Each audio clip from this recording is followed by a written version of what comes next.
Bonjour à tout le monde. Dans cette vidéo, on va corriger quelques exercices sur le premier chapitre intitulé Le milieu naturel. Donc, on va commencer par la première question.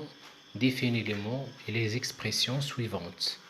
Milieu naturel, être vivant, unicellulaire, être vivant pluricellulaire, cellule, faune, tissu.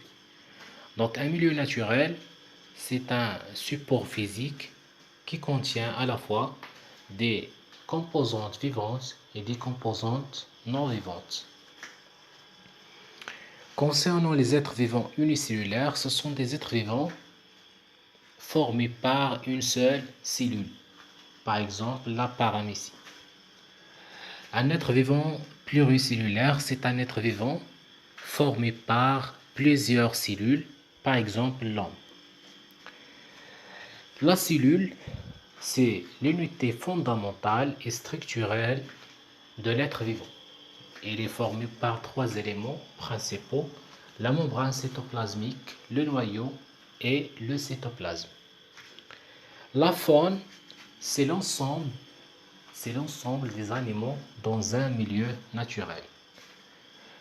Un tissu, c'est l'ensemble des cellules qui possèdent la même structure et la même fonction. La deuxième question, cochez la bonne réponse ou bien la bonne proposition. Donc, je veux répondre par vrai ou faux pour faciliter la correction. La première proposition, un milieu naturel, il est formé seulement du vivant.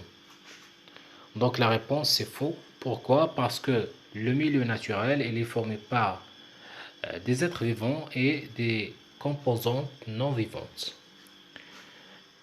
La deuxième proposition.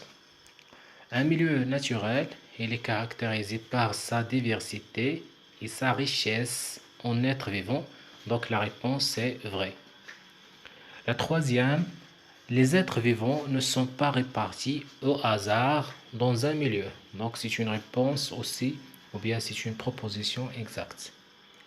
Un être vivant pluricellulaire, il est formé d'une seule cellule. Donc la réponse aussi c'est faux.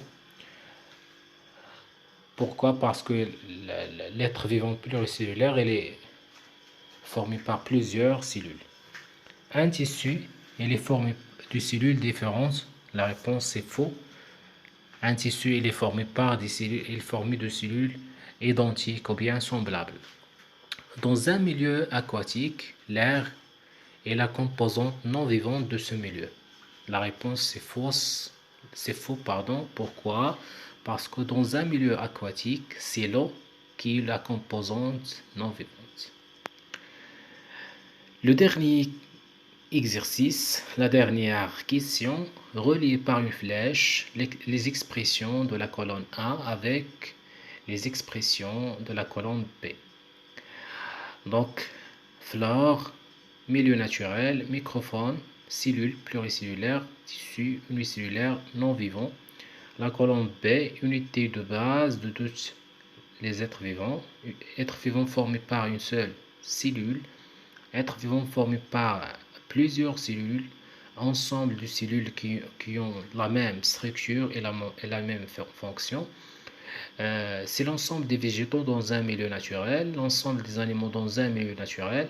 Ce sont des composantes vivantes d'un milieu naturel et enfin, environnement formé par une composante vivante et non vivante.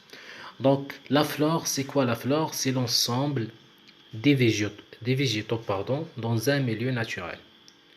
Le milieu naturel, c'est un environnement formé par une composante vivante et une composante non vivante. Microfaune, c'est l'ensemble des animaux dont la taille est inférieure à 0,02 mm. Donc, microfaune, c'est l'ensemble des êtres vivants, l'ensemble des animaux dans un milieu. Cellule, c'est l'unité de base de tous les êtres vivants, ou bien de tous les êtres vivants. Pluricellulaire, c'est un être vivant formé par plusieurs cellules. Donc tissu, c'est l'ensemble des cellules qui ont la même fonction et la même structure. Euh, Être vivant unicellulaire, c'est un être vivant formé par une seule cellule. Et enfin, non vivant, c'est, ce sont des composantes non vivantes d'un milieu naturel. Donc, merci pour votre attention.